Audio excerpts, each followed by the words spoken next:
Welcome to Your Story Matters. My name is Linda Olson. I'm the founder of Wealth Through Stories in Your Story Matters Masterclass. I'm excited to introduce another gifted expert, Marc Gutman. Marc is a storyteller, entrepreneur, adventurer, and idealist. Many people only dream about working in Hollywood, but Marc experienced it. He served as story editor for Oliver Stone's Illusion Entertainment and written stories and screenplays for Oliver Stone, Warner Brothers, and 20th Century Fox. Following that, Marc itched the entrepreneurial scratch by founding a multi-million-dollar tech company in Boulder, Colorado. Today, Marc focuses his energy on Wild Story. Welcome, Marc, to Your Story Matters. Oh, Linda, thank you so much for having me. Very excited to be here. Oh, well, we are excited to have you. So tell us how you got to Hollywood, and was that what you thought it would be? Well, after that intro, I'm going to have to tell you for sure. So, from a very young age, I always loved storytelling. It was really how I was able to make meaning of my world. And so very early, I had conjured up what Hollywood might look like. And after college, I really old-fashioned kind of drove out to Hollywood without any real prospects. And one of the mantras that's been core to my life is I get myself in the situation and then I make something happen. So it doesn't always have to be the most ideal situation. And my very first job working in California, I got a job working for Disney, and I couldn't believe it. And so I show up on the first day, and I'm out in Van Nuys and this sea of like industrial warehouses, and I'm like, this is Disney? It doesn't feel like Disney to me. And I go through, and they clear me through security, and I'm walking past these weird puppets and animatronics with like eyeballs hanging out and, missing arms and people soldering. And it was kind of like the land of misfit toys. And I was like, what is going on here? And it turned out that it was this area called Imagineering, where they build all the special effects and the animatronics for Disney. And we were working on a theme park. And so here I am, I have these big goals, and I'm working on a movie for a theme park for the Epcot Pavilion, right? And my job's to drive film around. And so it wasn't very glamorous, but the thing that it gave me, and the reason I bring this up is, it gave me access to be in the middle of the action. And because I was carrying around these giant cans of film, I had parking access right on the studio lot next to all the biggest stars at Disney. I could drive right up to Technicolor or Deluxe, the film processing locations. And what I would do is I would just walk the halls of all those areas and walk the campus over at Disney and pop my head into different producers and say, hey, are you, what's going on? I'm Marc Gutman. I'm looking to do, be a screenwriter, and I want to make my mark in Hollywood. And, I kind of laugh now, but I think that naivety, that naive sort of way of being, that like, hey, there are no pretenses. It's okay just to walk the halls and pop your head in someone's office, really served me well. And one day, a producer by the name of John slid a piece of paper across the table, felt very mafia-like, a little shredded piece of paper with a name and a number. And it turned out to be Oliver Stone's production company. And that was my big break. And so I went and I interviewed for that job, and was not qualified, and I got the job of story editor.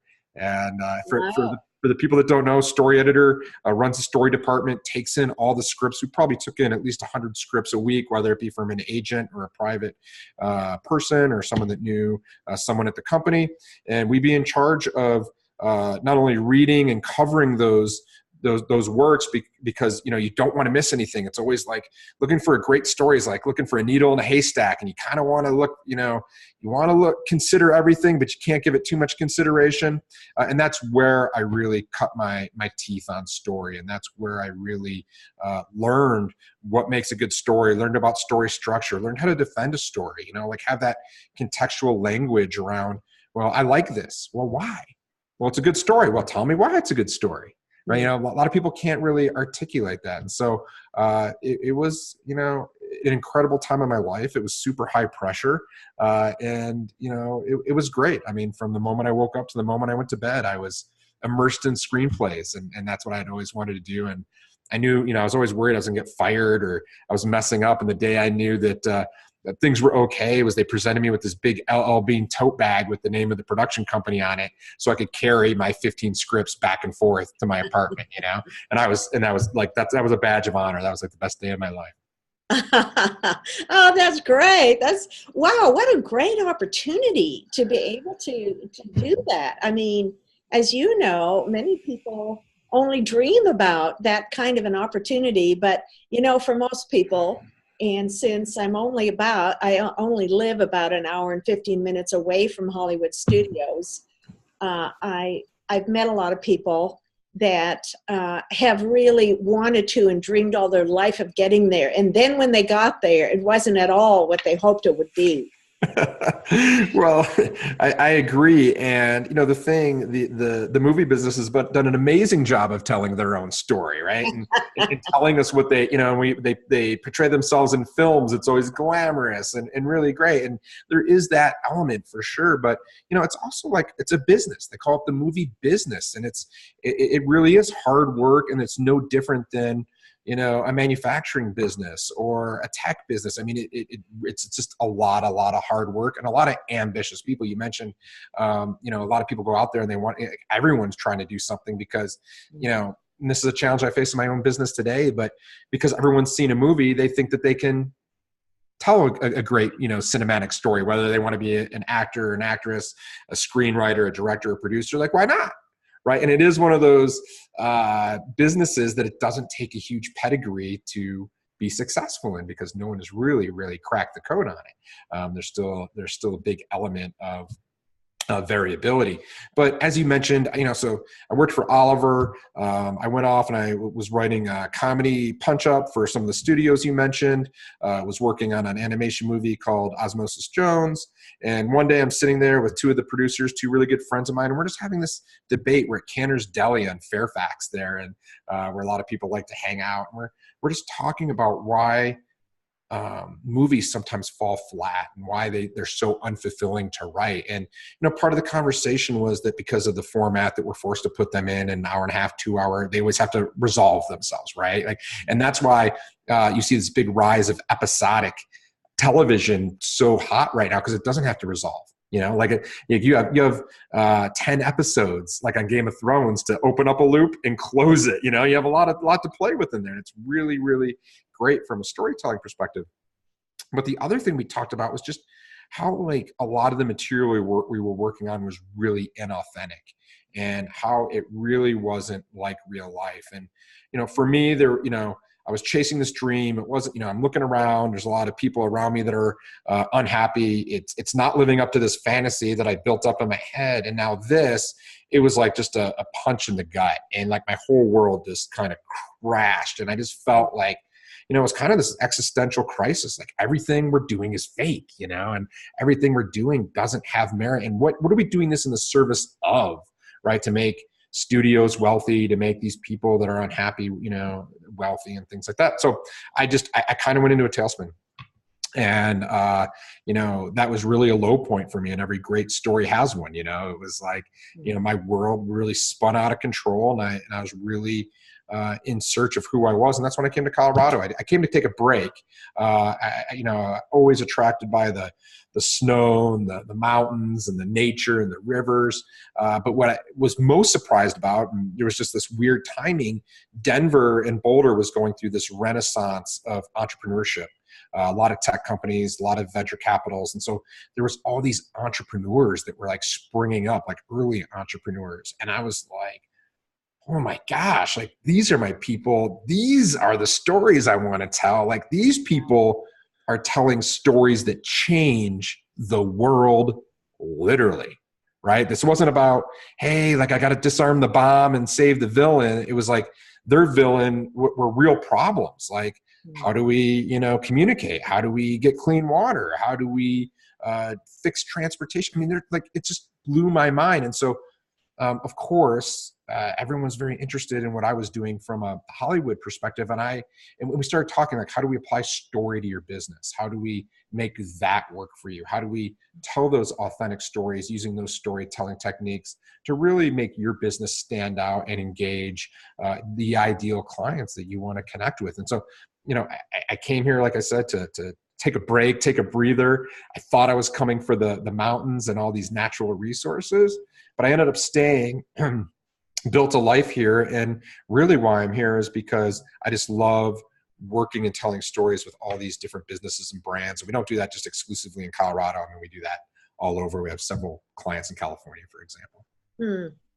Wow. So that was a major transition for you. But how fun that you could go from something that you thought would bring you that fulfillment to something that really did bring you that fulfillment.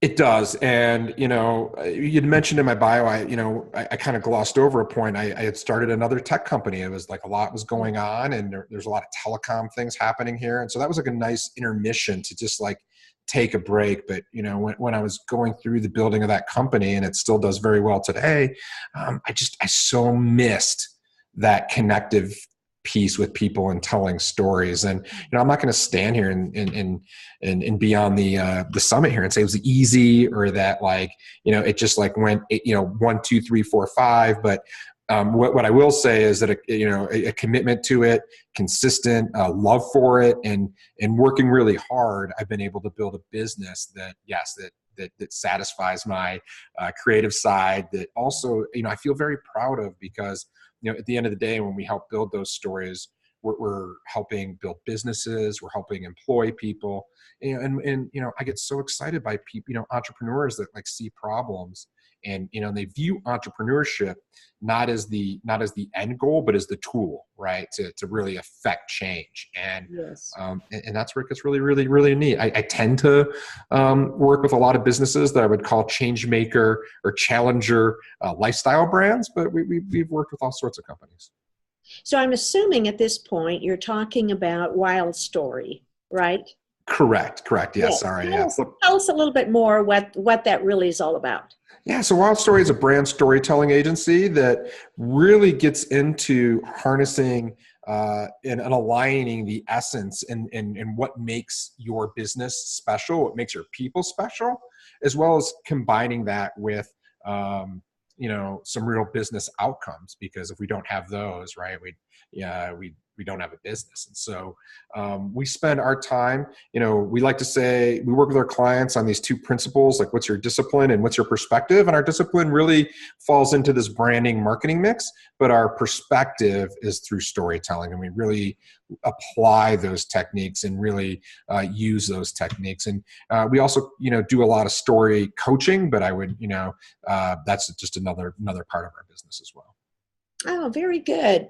So, so we can bring this home to our listeners here, and you've clearly shared some very interesting aspects of story from different perspective. Tell us what golden nugget could you leave with our audience today? Yeah, I'd like to leave two.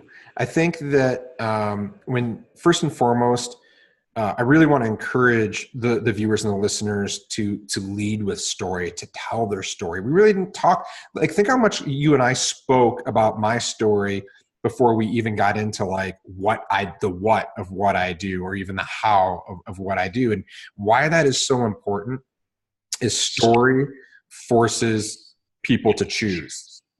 It forces the audience, it forces your customer to make a choice. So when I'm telling my story right away, I'm telling you specifics, and you're like, I like Marc, I don't like Marc, but that's okay. It's going to let you in and say, I want to hear more from him. And I'm open and receptive to hear a little bit more about Wild Story. The other thing I think that's the gold nugget, and I really want people to think about, there's this massive shift going on in business right now, and we're coming out of, and there's a lot of books on this, and I won't get into the weeds, but we're coming out of this data-driven information age, and we're moving into the story-driven experiential age. And why that's so important is that those businesses that don't understand that are going to get left behind. And by being a story-driven business and telling our customers who we are, it tells them who they are, which is so, so powerful. And, we can look at a lot of different brands. It's kind of like as I'm wearing these white Apple headphones, right? By wearing white Apple headphones, Apple's telling me who I am, and we can go really deep on that and think about, well, it makes me feel creative. It makes me feel in the know. I feel special when I'm walking down the street and I've got my headphones or my, whatever. But, they made white headphones a statement. They made white headphones say something about who we are. So I just think that a lot of businesses are always so concerned about focusing their business on what they think their customer wants. And that's obviously very important. We always have to align to a customer problem, but almost equally important is we have to be very true to ourselves. So by telling our customers who we are, we tell them who they are.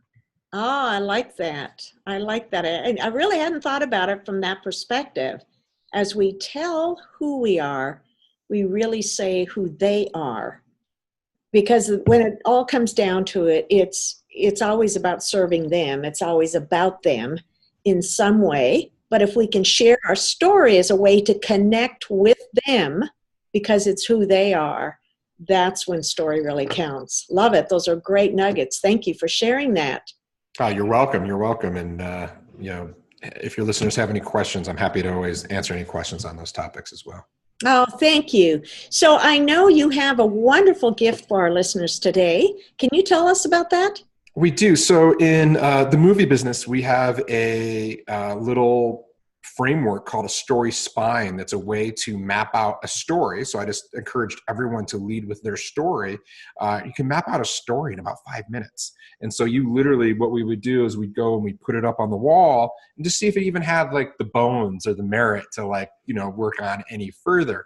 And so Linda's going to get you this link, but we have the story spine, which will help you map out a story in 5 minutes. And then we also have another guide that we call the snap story, which is just another way of looking through different cinematic techniques on how to frame your story and the things you need to be thinking about. And you can fill it out when you build your own story. So between those two guides, you should be ready to have a really solid story that has the merits and the structure that you need. I will close by saying that I don't believe in story formulas. There's a lot of people out there that'll pitch a story formula. My take on that is Advil or Tylenol. Those are formulas. Those are the same every single time. If I could do a story formula, I would be a multi-billionaire entertainment mogul, and so would everybody else, right? We would never have a horrible movie. We'd never have flop TV shows. But what we can do is give you frameworks that'll get you really, really close. And so, you can put your information in there, and you're going to get really, really close, and you'll know if it works. Just share your story. So the best way you can get feedback, as we call it, the pub test or the bar test, is sit at the bar with a friend and read your story and see what kind of feedback you get, and they'll let you know. And we're all storytellers. We're all born storytellers. We all have this innately in us. We just have to tease it out a little bit and remember what it's like. Very good. That's a wonderful gift. I hope that that our listeners today, I hope many of you will take advantage of that. So Marc, thank you so much for taking time out of your very busy schedule to join us today. We really appreciate your input, because one of the reasons is it just comes from a different perspective, since we all connect with movies, and yet you kind of gave us an inside look to all of that. So that was really fun. Well, thank you, Linda, so much. It's a pleasure to be here, and I wish you and your listeners all the best. If I can be of any help or service, just reach out. This is a topic that I just love to talk about, love to nerd out about, and I just believe so wholeheartedly it's like the future of business. Oh, very good.